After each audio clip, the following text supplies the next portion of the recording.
Hello everyone, welcome back to the channel. I hope you all are doing good. मेरा नाम है काजल, मैं हूं असिस्टेंट प्रोफेसर और मैंने क्वालिफाई किया है UGC NET, C TET and UP TET. आज के वीडियो में जो मेरा टॉपिक है वो है effects of human activities on ecosystem. Human activities का इकोसिस्टम के ऊपर क्या इफेक्ट पड़ता है, ये हमारा टॉपिक है। ये मैंने राजा महेंद्र प्रताप स्टेट यूनिवर्सिटी के बीएड के सिलेबस से टॉपिक उठाया है। तो आप अगर किसी और यूनिवर्सिटी में लाई करते हैं, आपका टॉपिक अगर ये लाई कर रहा है कहीं भी, you can use it better. ठीक है, तो आप यूज़ कर सकते हैं।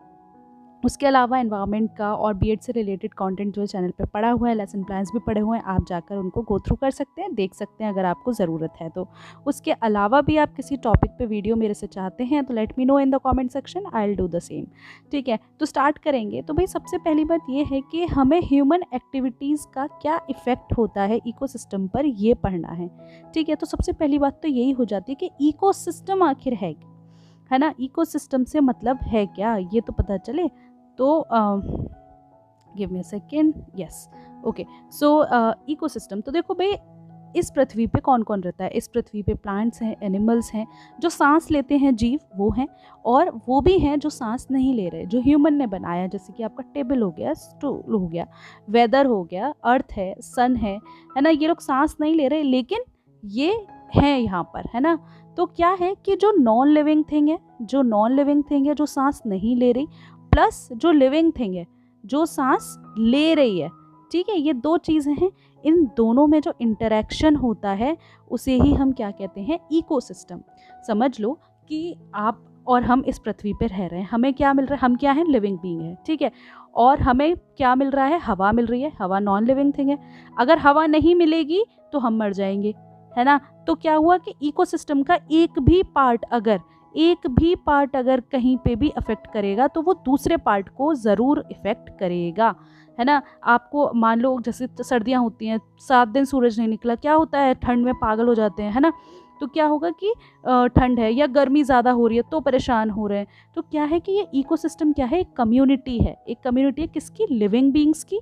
जो सांस लेने वाले जीव जंतु हैं और जो बिना सांस लेने वाले जीव जंतु हैं, उन दोनों के बीच में जो इंटरेक्शन होता है उसको ही इकोसिस्टम हम कहते हैं। ये जो इकोसिस्टम होता है, जो इंटरेक्शन होता है, ये बड़ा ही कॉम्प्लेक्स होता है। या लीनियर भी होता है, ये ऐसे सर्कुलर भी होता है, ये कई तरीके के होते हैं, वो हम बाद में पढ़ेंगे कभी, है ना। तो इकोसिस्टम होता है और इसी वजह से इकोसिस्टम में, इसी में एनर्जी जो है ऊपर जाती है, नीचे जाती है, एनर्जी का फ्लो होता रहता है ना। जैसे आप लोगों ने वो चेन पढ़ी होगी कि ग्रास ऊपर है, ग्रास ऊपर को स्नेक ने खाया, रैबिट ने खाया, ऐसे करके चीज़ें चलती जाती है ना। तो ये क्या होता है, ये इकोसिस्टम होता है। और इकोसिस्टम में क्या होता है, एक दूसरे से इंटरेक्शन होता है।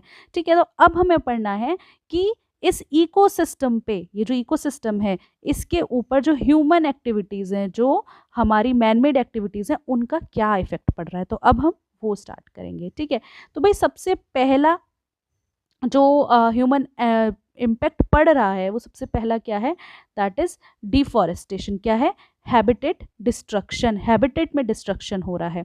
इसके अंदर क्या क्या आता है, देखो, हैबिटेट डिस्ट्रक्शन मतलब जो भी रहना है, जिसको भी रहना है, चाहे ह्यूमन है, चाहे एनिमल्स हैं, उन सब का जो घर है वो टूट रहा है।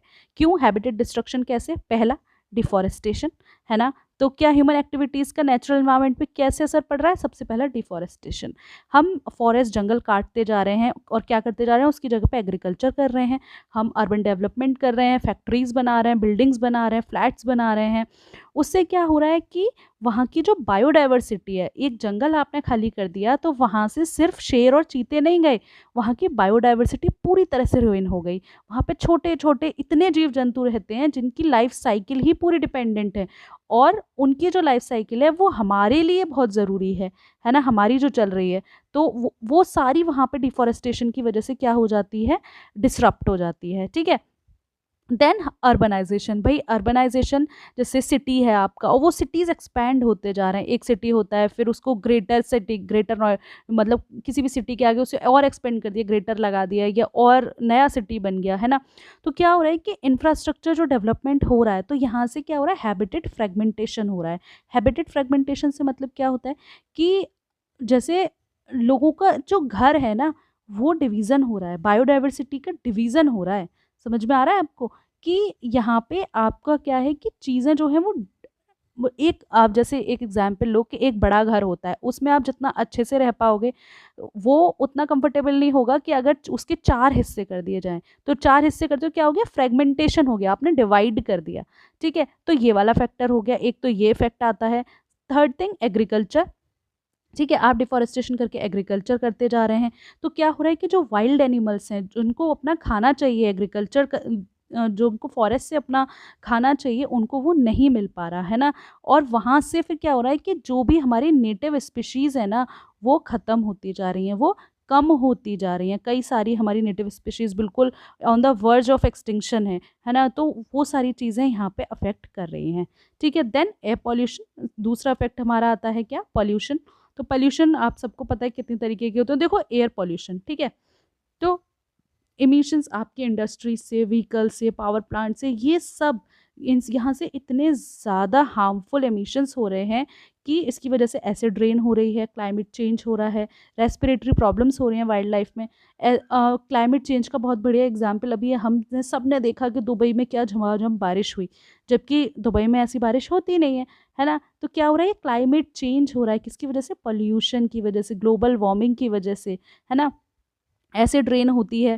Then respiratory problems wildlife के में उनको रेस्पिरेटरी प्रॉब्लम्स होने लग जाती हैं, ये इश्यूज़ होते हैं। देन वाटर पॉल्यूशन की वजह से क्या इशू होते हैं कि भई केमिकल्स हैं, फैक्ट्रीज़ में आप देखेंगे तो केमिकल्स जो हैं, हेवी मेटल्स जो वो सीधे के सीधे जो रिवर्स हैं उनमें डाल दिया जाता है। उसकी वजह से क्या होता है कि पानी के ऊपर एक ग्रीन लेयर एल्गल ब्लूम हो जाता है ना? जम जाती है। तो नीचे जो एक्वेटिक प्लांट्स हैं, एक्वेटिक लाइफ है, पूरी एनिमल्स हैं, वो लोग साँस नहीं ले पाते।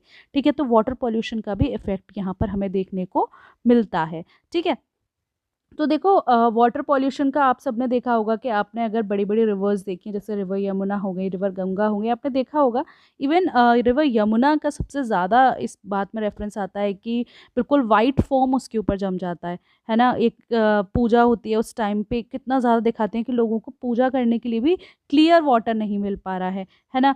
तो क्या हो रहा है कि उसकी वजह से यहाँ पे एक्वेटिक लाइफ़ जो है वो बिल्कुल ख़त्म होती जा रही है। वो बहुत ज़्यादा यमुना रिवर में तो आप देखेंगे तो बहुत ज़्यादा इफ़ेक्ट कर रही है।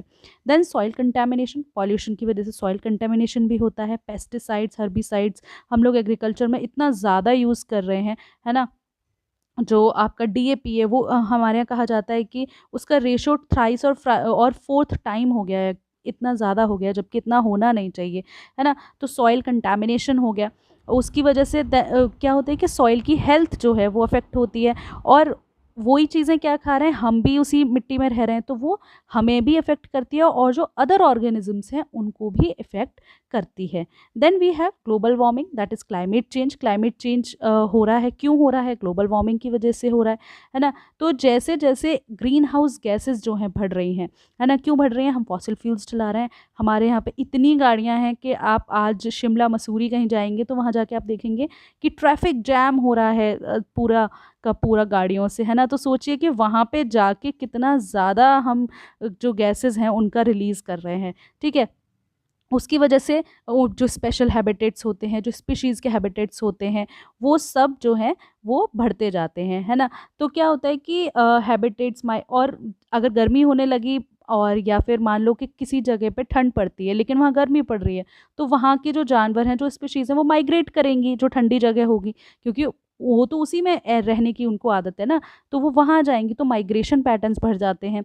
उसके अलावा एक्सट्रीम वेदर, मोर फ्रीक्वेंट और सीवियर वेदर इवेंट्स आते हैं, जैसे कि हरिकेन्स आ जाते हैं, ड्राउट्स आ जाते हैं, इकोसिस्टम को पूरा का पूरा डिसरप्ट कर देते हैं और स्पेशली सर्वाइवल भी बहुत मुश्किल हो जाता है ऐसी जगहों पे। Then we have over exploitation. हमारे पास जो भी रिसोर्सेज हैं उन सब का हम लोग ओवर एक्सप्लॉइटेशन कर रहे हैं। हम एक्सप्लॉइटेशन नहीं कर रहे, हम ओवर एक्सप्लॉइटेशन कर रहे हैं, जैसे कि ओवर फिशिंग हो गई, हंटिंग हो गई, पोचिंग हो गई, रिसोर्स एक्सट्रैक्शन हो गया, ठीक है? ओवर फिशिंग कैसे? जैसे कि unsustainable fishing practices deplete fish populations and disrupt marine food webs, है ना? तो क्या होगा कि आप जो है फिशिंग कर रहे हैं दैट्स ओके, लेकिन आप ओवर फिशिंग कर रहे हैं।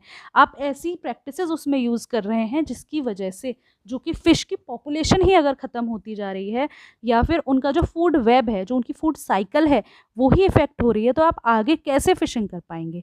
ठीक है। देन हंटिंग एंड पोचिंग, भाई हंटिंग बड़ा ही यहाँ पे इंडिया में हंटिंग को लेकर के काफ़ी सीवियर रूल भी हैं, लेकिन फिर भी लोग हंट करते हैं। ठीक है, तो इलीगल हंटिंग हंटिंग है, पोचिंग है, इस सब से क्या होता है कि स्पीशीज़ का एक्सटिंक्शन होने के चांसेस बहुत ज़्यादा बढ़ जाते हैं, और कई सारी स्पीशीज़ ऐसी हैं भी जो बिल्कुल on the verge of extinction है।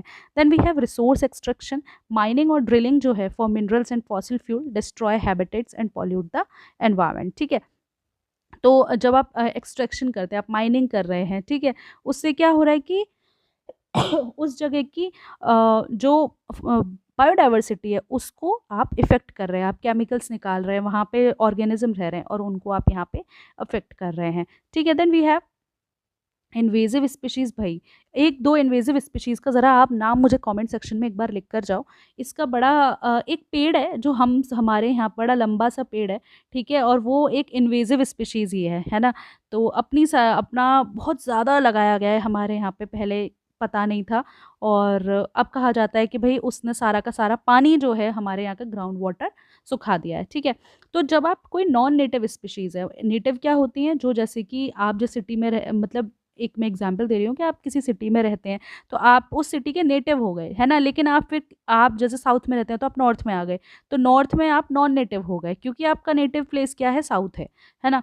तो क्या होता है कि जो नॉन नेटिव स्पीशीज़ हैं जब वो आ जाती हैं आपके नेटिव स्पीशीज़ पे, तो वो नेटिव स्पीशीज़ के साथ कंपटीशन करती हैं यहाँ पे, है ना। और कभी कभी ऐसा होता है कि ये जो इन्वेजिव स्पीशीज़ होती हैं, ये जो यहाँ की नेटिव स्पीशीज़ हैं ना उनको खा भी जाती हैं, और कभी कभी ऐसा होता है कि नेटिव स्पीशी बिल्कुल गायब हो जाती है और आपको सिर्फ इन्वेजिव ही स्पीशी आपको सिर्फ देखने को मिलती है ना।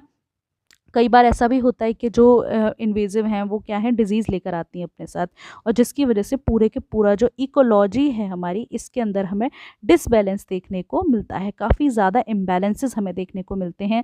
वेरी गुड एग्जांपल इसका यही है कि एक पेड़ है, उस पेड़ का नाम आप लिखिए, उसकी वजह से हमारे यहाँ का जो ग्राउंड वाटर है वो बहुत ज़्यादा एक्सप्लॉइट हो चुका है।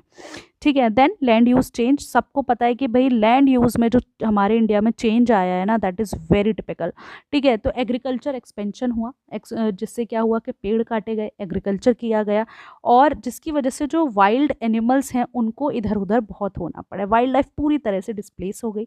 ठीक है, उसके अलावा जो भी एग्रीकल्चर लैंड थी, आप सब देखते होंगे कि बीच में से हाईवे निकल गया, और हाईवे जैसे ही निकला वहाँ की साइड के हम कहते हैं कि भाई ज़मीन महंगी हो गई, और ज़मीन महंगी होते ही वहाँ पर आप देखेंगे ज़बरदस्त शोरूम्स, आपको ढाबा, फ्लैट्स, ये सब आपको देखने को मिलते हैं, है ना, बिल्डिंग्स हैं, रोड्स हैं, डैम्स हैं, ये सब बनाए जाते हैं, और इसकी वजह से ये जो लैंड यूज़ चेंज है ना, ये बहुत ज़्यादा इफ़ेक्ट करता है, एक बहुत नेगेटिवली इफ़ेक्ट करता है हमारे पूरे के पूरे इकोसिस्टम को।